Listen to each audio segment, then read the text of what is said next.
twahawe umwana w'umuhungu ariwe Yesu Kristo, ariwe uzaza akatubatura ibyaha, akatubatura ingeso zose. None kubera iki tutari muri za ngeso? None nukubera iki tukigenda mu bidahesheje Imana icyubahiro? Nukubera iki tukomeje kubabaza Imana?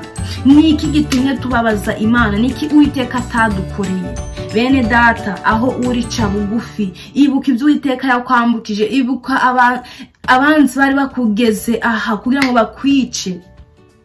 Ngisuri yari igiye kugutembana, ariko Uwiteka abifata mbira, arabifata bijugunya imuhengeri. Urakaza neza ku muyoboro wa Igetsimani. Imana igumugisha gumana natwe. Haleluya, haleluya. Yesu ashimye. Ndabasukije mwese mu izina ry'Umwami wacu Yesu Kristo w'i Nazareti. Imana y'amahoro iduhana umugisha, nongeye kugirirwa umugisha wo kongera kubana namwe. Uwiteka ashimye kandi Uwiteka ahabwe icyubahiro. Imana y'amahoro ishimwe. Ye turi kumwe ku mazina ni Ingabire Jeanne d'Arc, nejejwe no kubana namwe. Ni iby'igiciro kandi ni iby'igikundiro yuko twongeye kugirirwa umugisha kugira ngo tuvuge ijambo ry'Imana, kugira ngo tuganire iby'urugendo rwo mu ijuru, tumenye ese Uwiteka ari kudusaba iki, se Uwiteka atwifuza iki, se twewe niki dukeneye. Ushaka kuba ukeneye gukira, ushaka kuba urwaye, ushaka kuba ukenye, ushaka kuba ukenye mu buryo bw'umwuka, ushaka kuba wanarapfuye, ariko reka twumve ijambo ry'Imana riri kutubwira uyu munsi. Ni ijambo riri ku mutima wanje, nifuza yuko twasangira tukamenya icyo dukwiriye gukora, kandi tukamenya icyo Uwiteka adushakaho, atugombaho.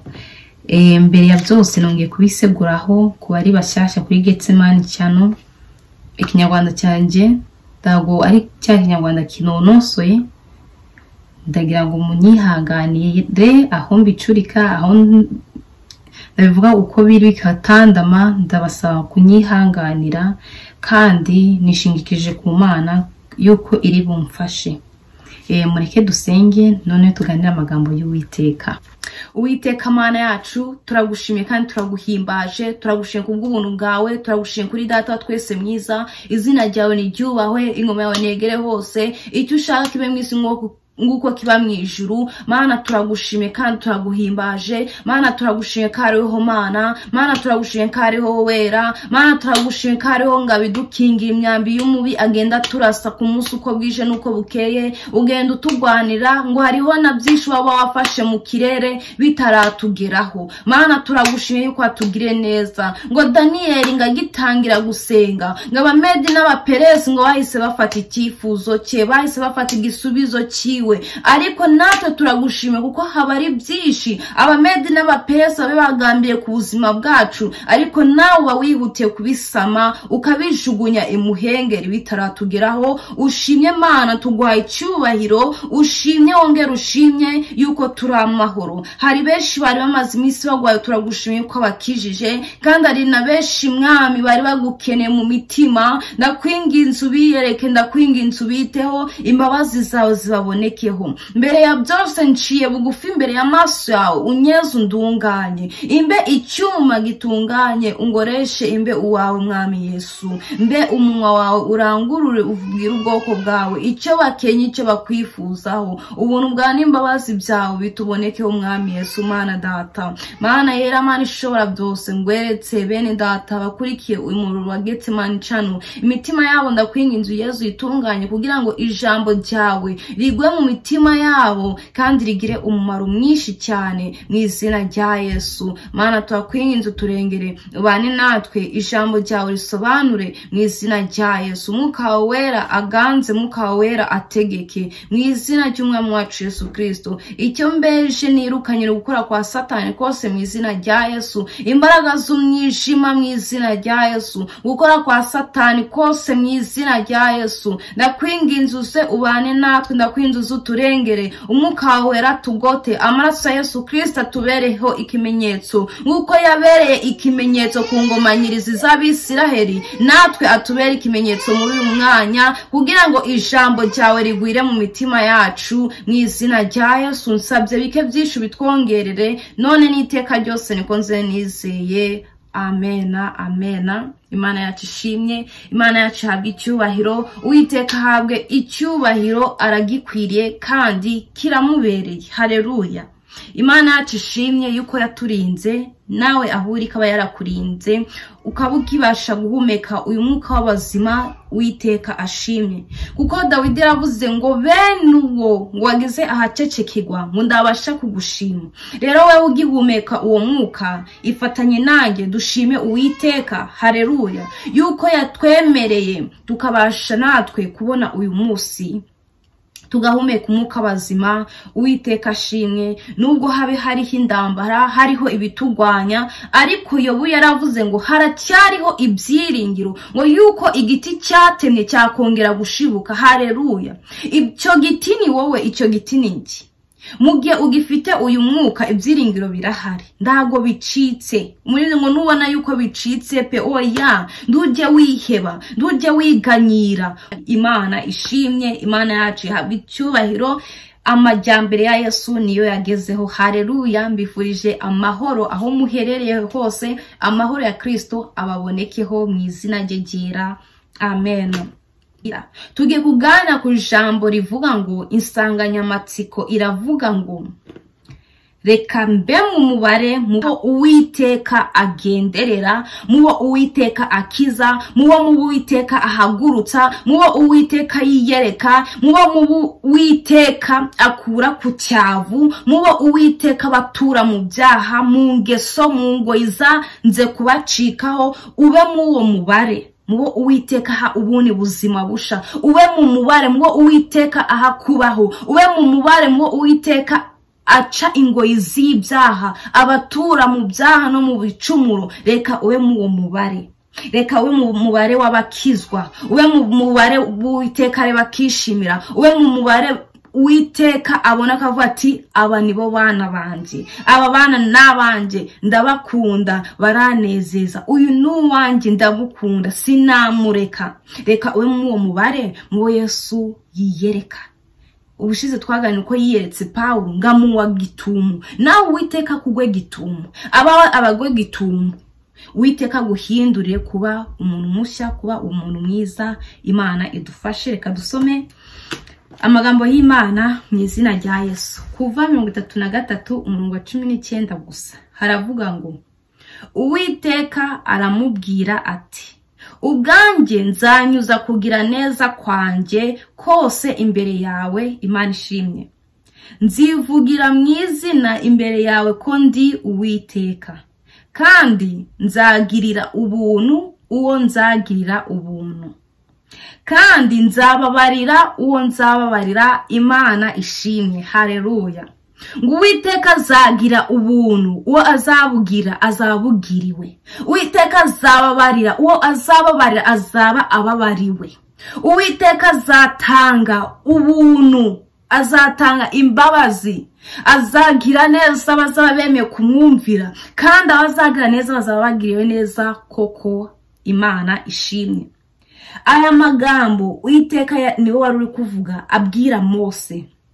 Mu gice cya 32 cyo mu Kuva dusanga Abisiraheli barigometse, biremyemo ibice. Babwira mugenzi wa Mose, broda wiwe, baramubwira ngo turemera Imana, turashaka Imana. Mose wawe yatinze, Mose ndagihari, Mose yigumiyeyo, natwe turashaka Imana.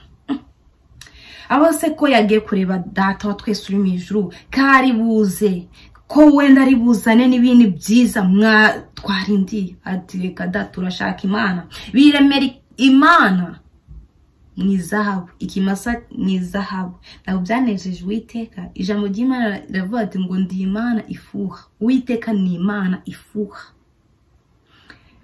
Umugore n'umugabo bubatse, ntabwo umugore yishimira kuba umugore wa kabiri, jamais. Darabyishimira. Cyangwa se ngo umwana yishimira kugira mama wa kabiri cyangwa se papa wa kabiri. Darabyishimira. Niba abantu batabashiye kwihanganira, Uwiteka niwe uzemera ko umugiro wa kabiri. Ndago bishoboka. Kandi Imana yose nanayigiranya n'abantu. Imana izahura ari Imana. Imana yafashe amaboko yayo, ibiganza byayo, kubumba ikugira uwuriwe uyu munsi. Ushobora kubukenye, ushobora kubukize, ariko ibyo byose bibereho guhesha Imana icyubahiro. Indwara yo Lazaro yaragwaye ndago yarariyo kumyica, ahubwo yarariyo guhesha Uwiteka icyubahiro. Rero ngo ubu bwoko bukora amabi, barafudika. Uwiteka yangaga ikintu cyitwa ikigwigwamana, yaracyangaga urunuka. Ngo none bagirute barakirema, ngo barema ikimasa ngo mwizahabu. Uwiteka biramubabaza, aramuza ati Mose, dore ishano ryaguye, manuka genda urebe ubwoko bwawe, bakoze ibijyanye n'amaso yanjye, bakoze ibitambesheje icyubahiro, bambabaje, genda barebe. Mose agereyo arababara.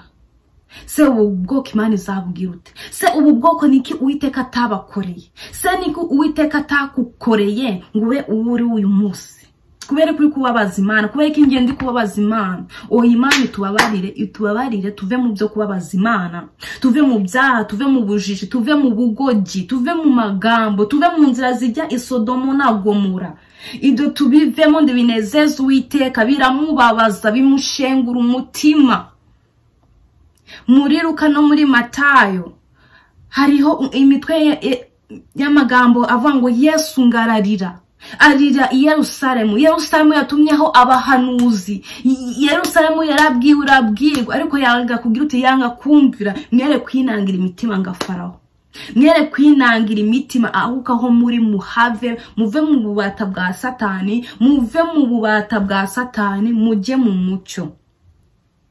Twahawe umwana w'umuhungu, ariwe Yesu Kristo, ariwe uzaza akatubatura ibyaha, akatubatura ingeso zose. None kubera iki tutari muri za ngeso? None nukubera iki tukigenda mu bidahesheje Imana icyubahiro? Nukubera iki dukomeje kubabaza Imana? Niki gitumye tubabaza Imana? Niki Uwiteka atadukoreye? Bene data, aho urica bugufi, ibuka ibyo Uwiteka yakwambukije, ibuka abanzi bari bakugeze aha kugira ngo bakwice. Ngisuri yari igiye kugutembana, ariko Uwiteka arabifata bijugunya imuhengeri. Ngibyabaye bikiguze bigufashe. Ijambo ry'Imana rirakubwira ngo hindukira ube mu mubare mubo Uwiteka akiza, mubo Uwiteka akiza akaga kagiye kuzira isi. Ba mu mubare mubo Uwiteka areba akabishimira, ba mu mubare w'abana b'Imana. Rero Mose ku murongo wa 30 narimye kuri icyo gice cyo mu kuva muri 32 niho yagiye asubira ku Mana. Reka tuhasome. Mose asubira aho Uwiteka ari, aramubwira ati nyabuneka nyumvira. Ubwo bwoko bwakoze icyaha gikomeye koko, bwiremeye imana y'izahabu. Imana idufashe.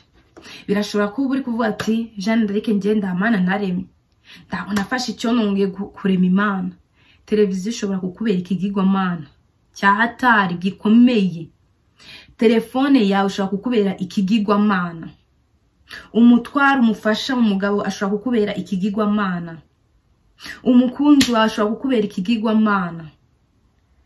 Bigafata wa mwanya wahaga Imana ukagira ute, ukaburi wibere kuri telefone n'umukunzi wawe, ahuri madamu bite, mubyeyi bite, bana bite. Ibyo birakenewe, ariko harige abantu barengera bakamera ng'amazi yarenze ingombe.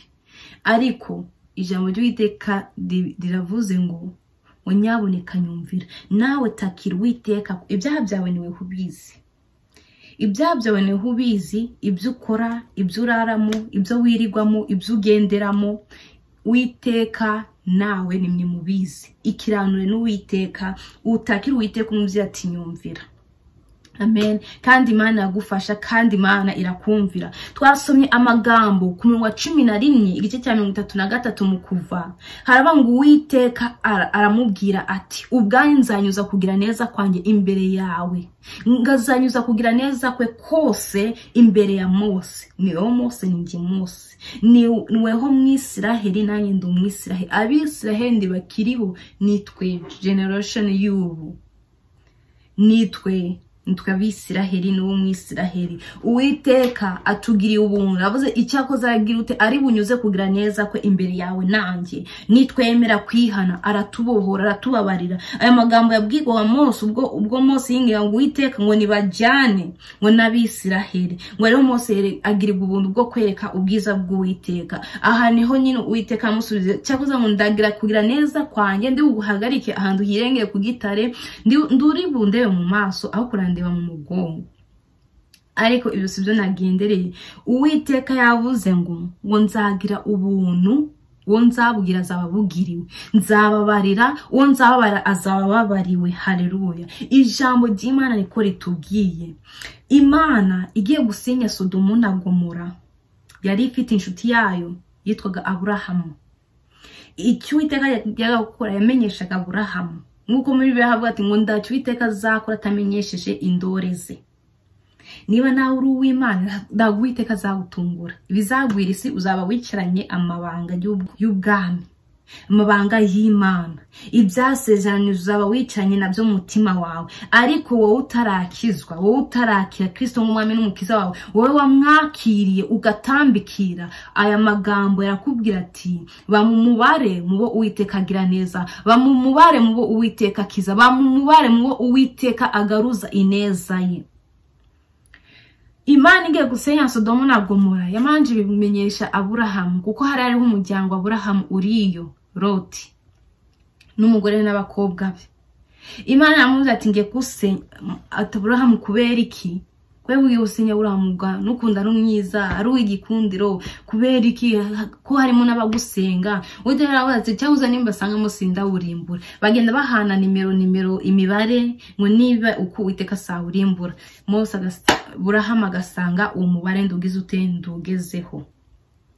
Ariko Imana imugira ubuntu iramuze cyakoza ngiye kuwurimbura, ariko umuryango wawe ndi burokore. Haleluya. Bamu umuryango Uwiteka agiye kurokora. Bamu umuryango Uwiteka agiye gukiza ibyaha n'ibyago bigiye kuzira isi. Bamu umuryango Uwiteka agiye guha amahoro. Biragoye kuvuga amahoro muri ibi biki, ariko amahoro kwa Yesu niho yari. Ngo kwa Data amahoro niyo yasendere, niko muri byaririmbye. Ngo niho gusa yasendereye. Ndaga amahoro yari muri wine, yari muri vino, yari mu nshuti, yari kwinezeza. Oya, amahoro masa yari kwa Data. Imana ishimwe. Rero wowe ushaka amahoro, ushaka kurama, ushaka gukomera, ushaka ubugingo bwiza, ushaka ubuzima buzira ikibi, ca bugufi Uwiteka yiteguye kukubabarira. Imana ubwo yagiye gusenya Sodomu yagiriye ubuntu umuryango wa Loti, ndago yawusenye. Ariko Imana izaguha umugisha, ikubwiye nuko uwo mugisha ugomba kuwukoresha. Imana haye Salomo ubwenge, ariko imuha conditions, imuha amategeko. Ayo mategeko nayarengaho bizamubera ubusa. Kandi nasagiye kumuraga ingoma ye, yavuze ati Salomo mwana wanjye, ujye ukorera Imana yanjye, ujye uyivugira, ujye uyubaha. Nyine amuha imbuguru ng'umuntu ugiye kugira ute, ugiye gutanga, ugiye gupfa. Aramubwira, ariko Salomo yagize ute, yarabihinyuye ndiyumvira. Urugendo rwe rwatangiye neza ariko rwarangiye nabi. Nawe nakwifuriza bamubare mubo Uwiteka akiza, kandi nagukiza wumvire amategeko n'amateka agutegeka buno munsi. Rero Imana ngijya gukiza umuryango wa Loti yabahaye amategeko bagenderaho, yabahaye akantu gatoyi cyane tweshi karaturimbura. Kumvira ngo biruta ibitambo n'ibimazi n'amashyo. Kumvira biruta ikintu cyari cyo cyose. Naha mu buzima iyo umuntu mubiri ati iyi saha ni duhura ukabona arayikurikije, uramukunda kurushaho. Uramukunda kuko icyane bakweretse arakubaha, ikinyabupfura n'ibindi. Ariko kumvira birubwite birabananira. Natwe Imana ijye tubabara, kumvira biragoye, ariko nanone biroroshe. Kuko kumvira ndaho umuntu ukubwiye ati ngugiye kugira ute kwikorera Bibiliya, ndago umuntu akubwiye ati ngugiye kwikora televiziyo, ndago umuntu aguhaye umutwaro. Nukumvira ni ibintu biri bigomba kuba mu maraso. Kumvira bigira ute biranga. Rero Imana irababwiye ati muzasohoke muri uyu mugwa ubutareba inyuma, muzamukize icyago kizaba cyaraziye Sodomo na Gomora. Barasohoka baragenda barabandanya, ariko kuko umugore yaragikunze minijipe, yaragiharaye abagore bavugana za kongosa, yaragiharaye utugambo n'utundi, yaragiharaye kujya mu kabyiniro, yaragiharaye kwinezeza. Nkuko muri ibe turimo ugasanga umubyeyi yambaye umwenda w'umukobwa we, ugasanga umupapa yambaye imyenda y'umusore, umwana yibarutse, ugasanga ababyeyi bari kwambarana n'abana. Imana irababye ati nimusohoke ubutareba inyuma.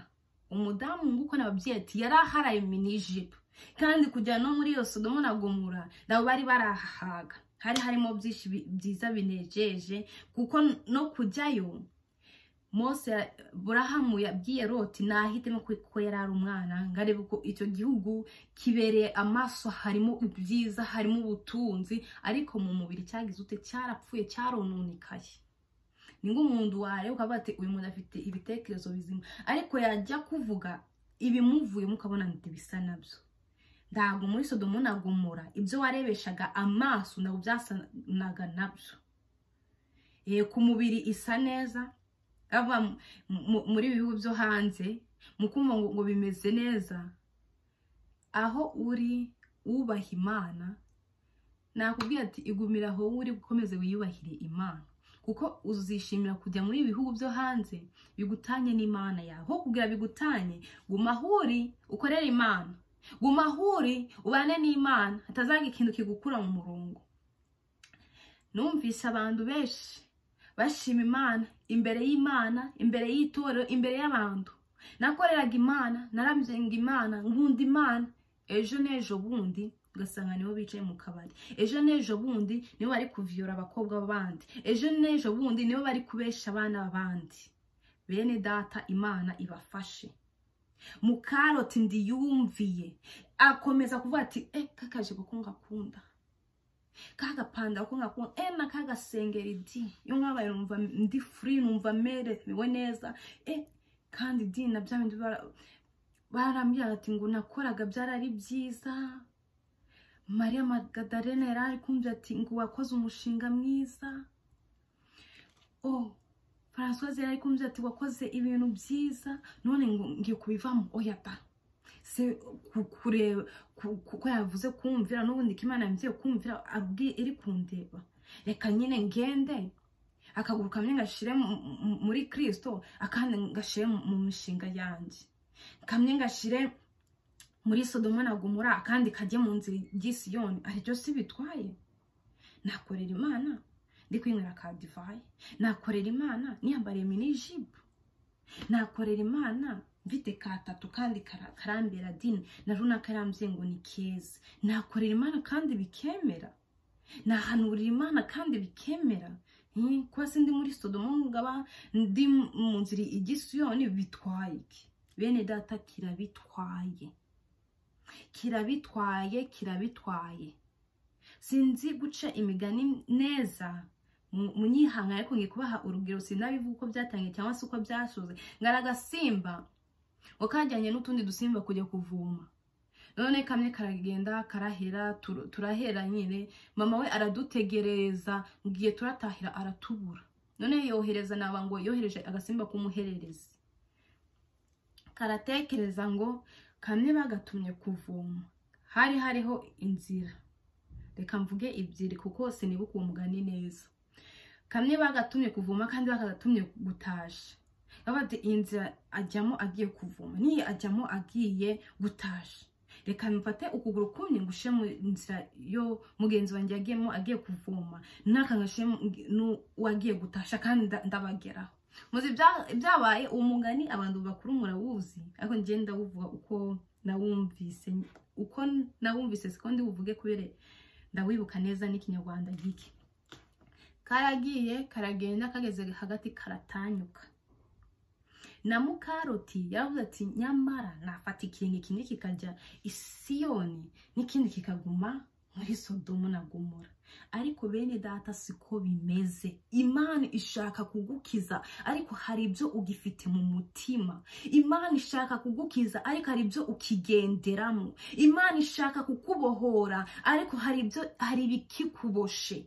Imana ishaka gukukura mu byo warohamyemo ariko hari ibyo wagundire ku bwawe, uravuga ati iki kintu sinakireka. Iki kintu sinakireka. Uyu mwambaro sinawureka. Iyi mvugo ndayikunda sinabireka. Ngunda divayi sinayireka. Kandi unanyweye gake ndacyo byaba bigutwaye kubw'inda yawe yakunaniye. Niko Pawulo yabwiye Timoteyo. Sinabireka. None si kabandi bazinywa bituma batajya mu ijuru. Hari abo Uwiteka yashatse ko baba abanaziri.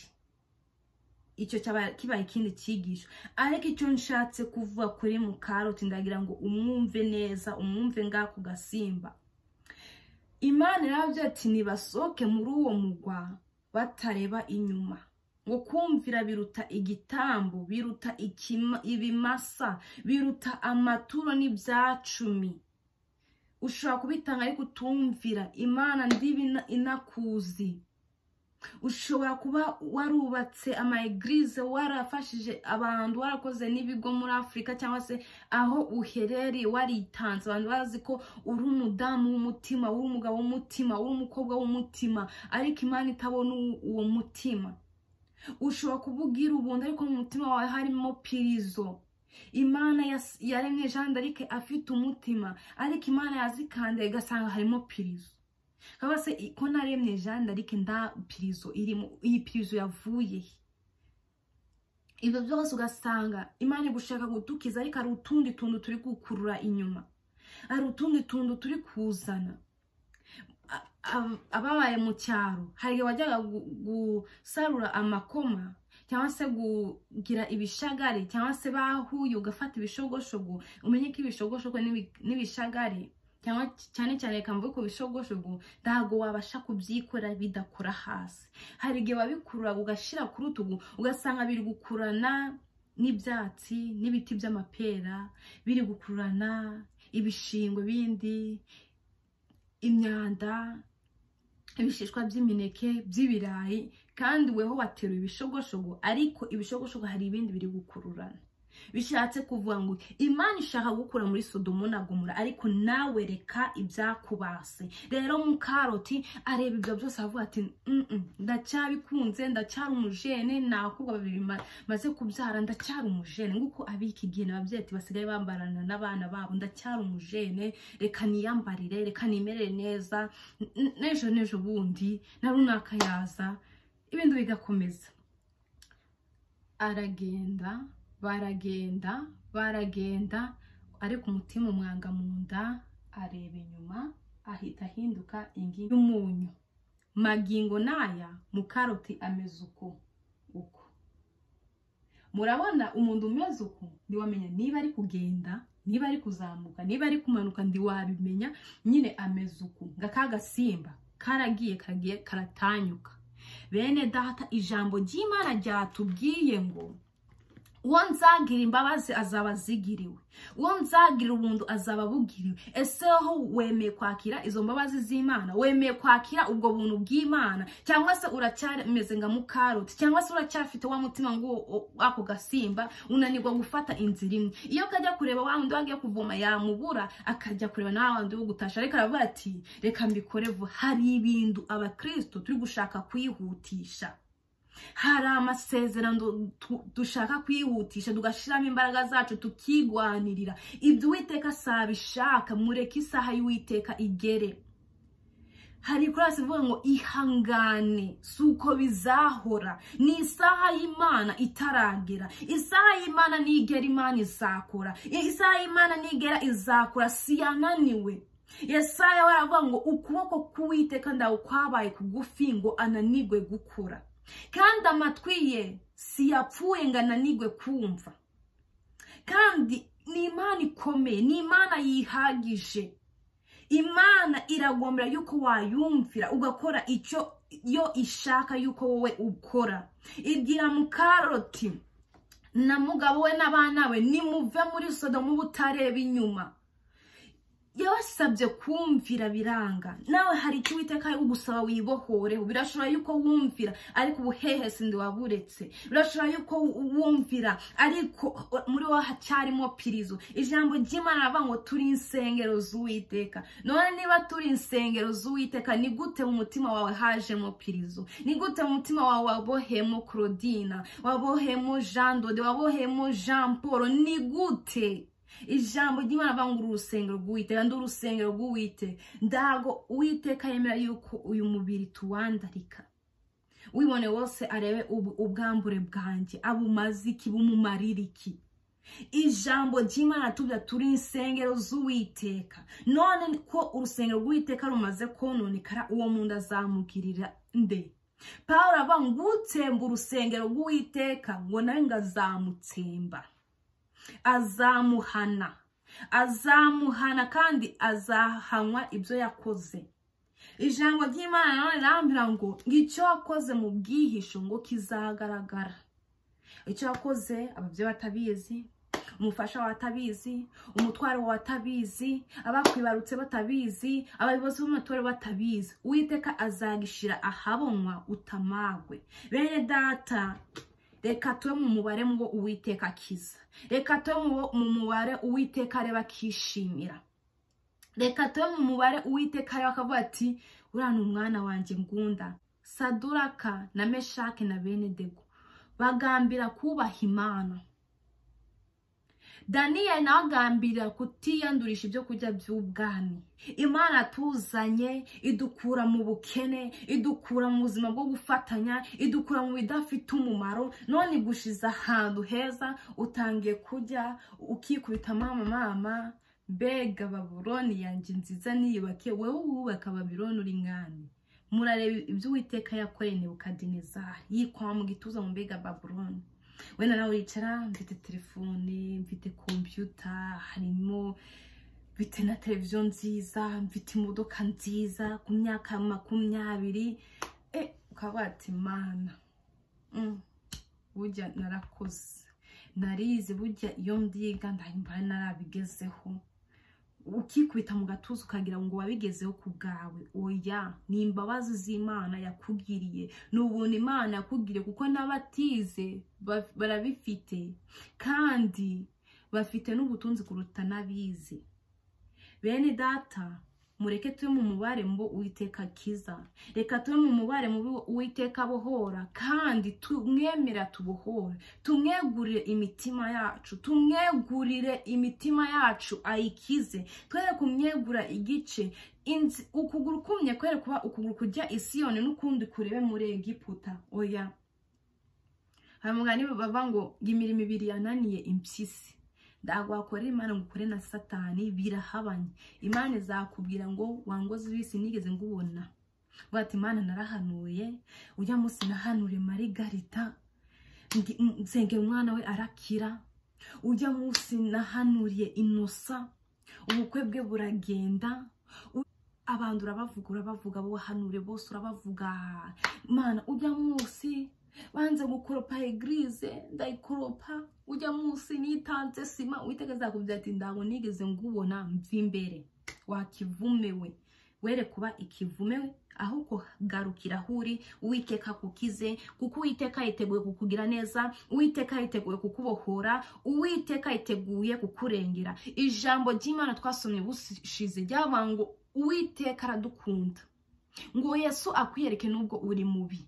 Yesu yaguye gitumo umugaragu wayo, aramwiyereka, aramushindura, amuvana mu bibi. Yarage gusoza umugambi mubi, ariko Uwiteka murebanisha amaso y'imbabazi, aravuga ngo Sawuli ndenganyiriza iki, kuko yabonye kazavamo igikoresho gikomeye. Imana imuhindura amazina, ubu ni Paul. Narababye ati ubu tumubonaho urugero, yabaye akabarore, yabaye example nziza. Turavuga ati Paul yakoze ibyiza, yaharaniraga ubwami bw'Imana. Ibyise yamaze kubibona ng'igihombo, yamaze kubibona ng'amaswe. Ariko twebwe ubu turacyaharanira ibyo mu mubiri, kandi murebe naho isi igeze. Reka dushaka ubwami bw'Imana bigishoboka, kuko hari igihe bitarashoboka vuba. hari igihe bitarashoboka. Bene data mugarukiraho duce bugufi. Umutwe w'amagambo mu gitabo cya Zakariya harabanga Imana igaruka i Yerusalemu kandi hazabamo amahoro. Imana yongera kugaruka muri Yerusalemu, yongera kuyisana. Ndabyiringiro ndamahoro, ndabako n'abasore bakigendaga muri uwo mugwa, nda kintu kiza cyakibagayo. Ariko Uwiteka yongera kugira ute kuhagarukira. Abasaza baraboneka batanga ibitekerezo byiza, abakobwa beza baraboneka bafite mu mutwe, abasore bafite mu mutwe baraboneka badafite umutwe wononekaye, bafite ibitekerezo bizima baraboneka. Natwe muri gihe cya none ndabo. Ariko reka tugarukire Uwiteka, twongere tube abo Uwiteka yirongeye yaremye baremeye imirimo myiza. Imana idufashe. Reka ube mu mubare mubo Imana ibohora, ube mu mubare mubo Imana ikiza ingoyi z'umubi, ube mu mubare mubo Imana irebe kavuga ati uyu nuwanje. Sinakemera ko Satani amunyaga, sinareka Satani katuma buru ubugingo. Mubo Imana ishaka gukiza kandi mubo Imana ishaka kubabarira. Kuko ijambo ry'Imana ryatubwiye ngo uwo nzagira ubundi azabugiriwe, wamusambanywe uzabubugiriwe, wamutinganywe uzabubugiriwe, wamujura wamubeshiwe uzaba ubugiriwe. Niwemera kwihana ibyaha n'ibicumuro byawe, Uwiteka azakugirira imbabazi, kandi izo mbabazi zaguha uzabuzigiriwe. Ndagari hahandi twe abantu turi babi. Hari umuntu mubabarira ati nguribuka cyagihe wajya kuvuga ati nguribuka. Imana yo ndagaruko, Imana yo yakubabariye kandi biribagirana kandi bigatsibanganya. Dawidi yavuze ati Imana dore mu maso hanjye hahindanijwe n'ibicumuro byanjye ariko bitsibanganye.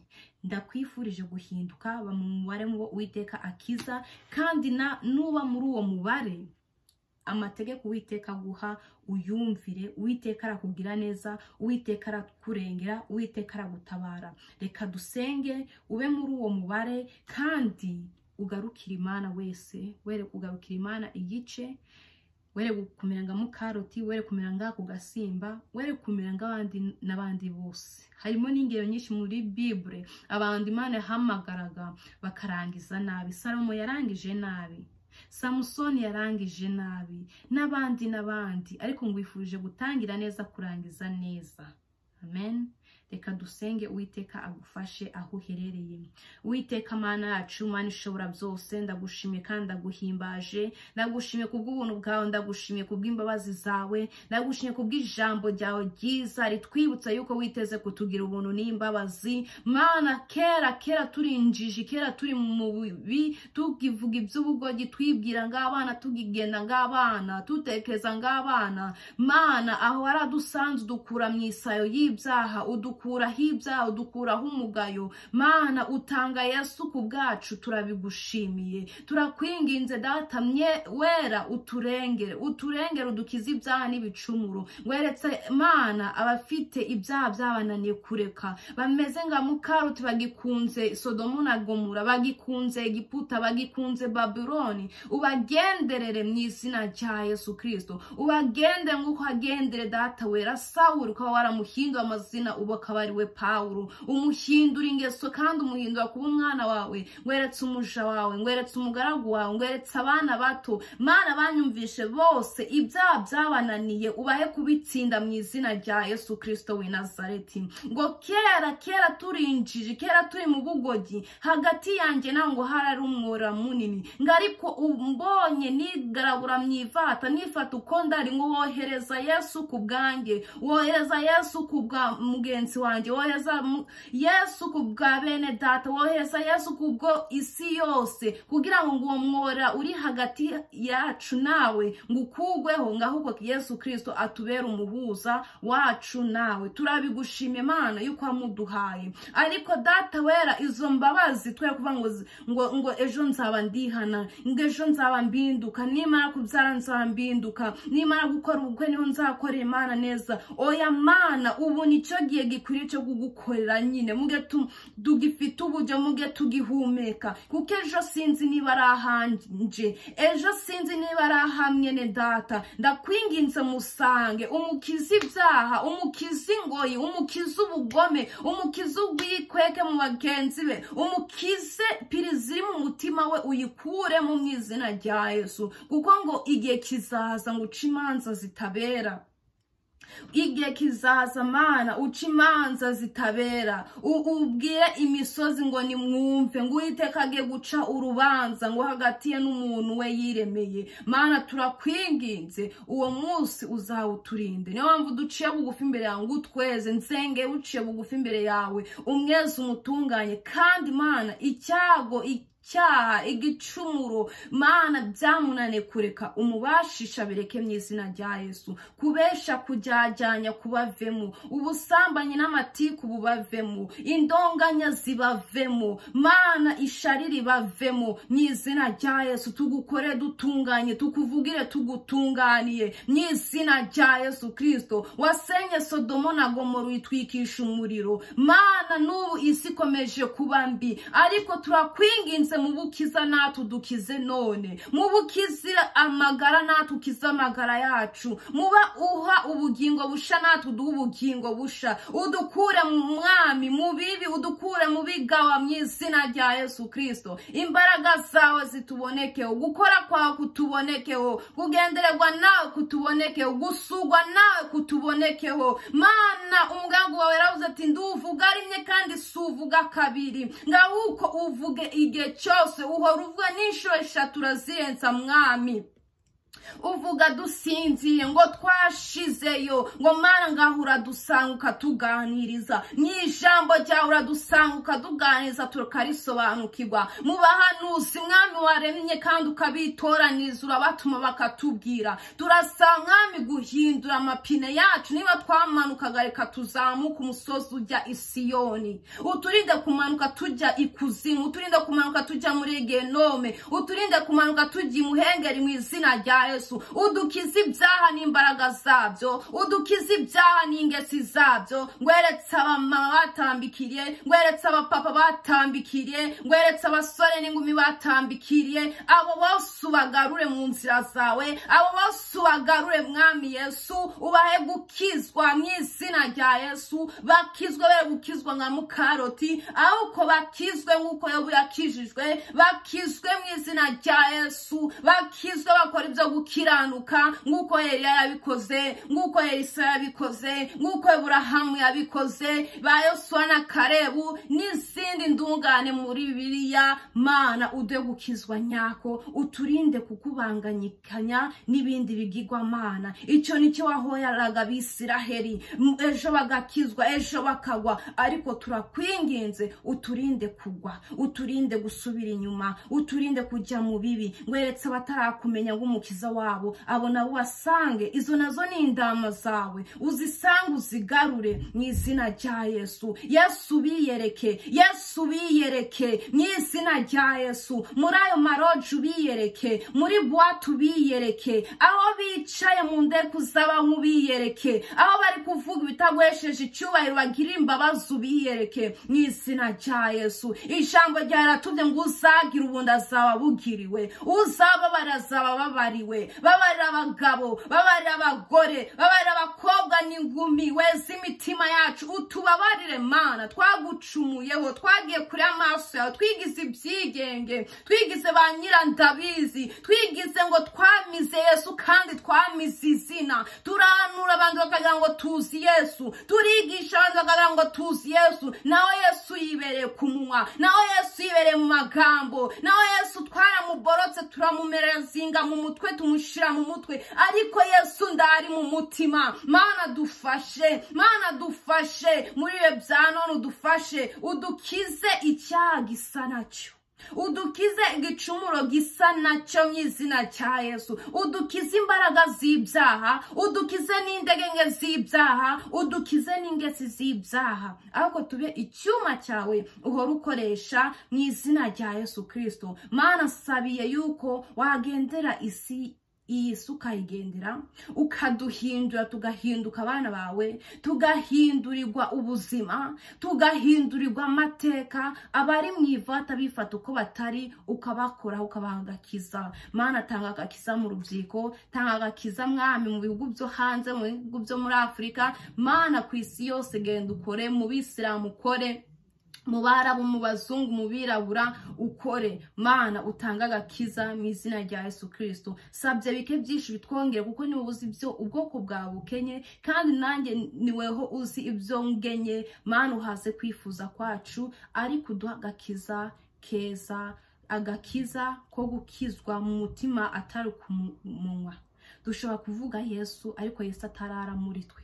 Dushobora kuvuga Yesu ariko Kristo ataba muri twe. Dushobora kuvuga Yesu ariko Kristo atagendera muri twe. Dushaka mwami yuko waduha agakiza nyako mu izina rya Yesu. Bana natwe turengere, bana n'ubwoko bwawe barengere, umugisha buri wese wateze. Kandi Mana dukomeza kugushima no kuguhimbaza yuko wumvishe gusenga kwacu, yuko wumvishe kwinginga kwacu. Dusabye imbaraga, dusabye ubutwari bwo gutsinda icyaha gisa nacyo. Komeza ubane n'ubwoko bwawe, komeza ubane natwe twese none n'iteka ryose. Niko dusenga twizeye mu izina ry'umwami wacu Yesu Kristo w'i Nazareti. Amena, amena. Shalom, shalom.